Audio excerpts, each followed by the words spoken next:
एक धक्कादायक बातमी आहे दिल्लीतली, मात्र तुमच्या सगळ्यांच्या घरापर्यंत पोहोचणारी बातमी आहे। दिल्लीतील गाझियाबादमध्ये 3 बहिणींनी एकाच वेळी आत्महत्या केली।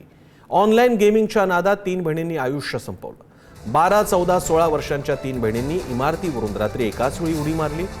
ऑनलाईन गेमिंगच्या नादात या 3 बहिणींनी आयुष्य संपवल्याचं समोर येत आहे। 9व्या मजल्यावरून उडी मारून ही आत्महत्या करण्यात आलेली आहे आणि ऑनलाईन गेमिंगमध्ये मिळालेल्या इन्स्ट्रक्शन्स, सूचनांचा अवलंब करत त्यानुसार या आत्महत्या झाल्याचं सुद्धा कानावर येत आहे। तन्मय दीक्षित सायबर तज्ञ आपल्या सोबत आहेत। तन्मय, मला या बातमीमुळे ब्लू व्हेल प्रकरणाचा पुन्हा एकदा आठवण आलेली आहे। काय प्रकारे हा माणूस, जो सेन माणूस आहे, ज्यांचा मागे कुठलाही असा सायकोलॉजिकल प्रॉब्लेमची इतिहास नाही, 3 बहिणी आत्महत्या करतात, कसं शक्य होतंय?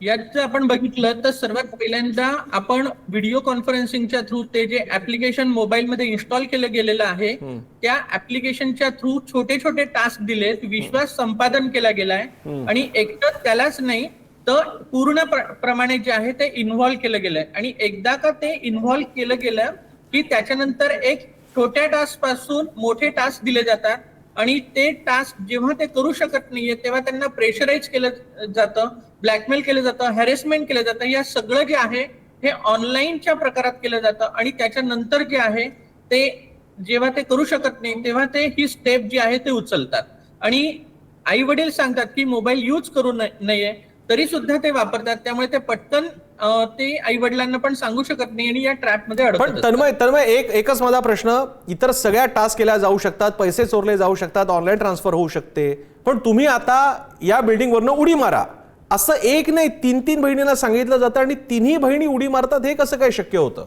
हा कुठला हिप्नॉटिझमचा काही प्रकार असतो का?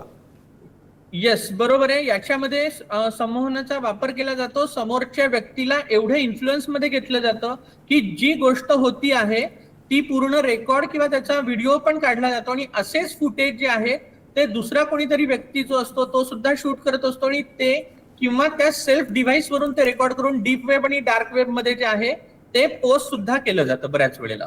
धन्यवाद तन्मय, तुम्ही दिलेल्या या माहितीबद्दल। आपल्या प्रेक्षकांसाठी सुद्धा ही महत्त्वाची माहिती आहे, काळजी घ्या।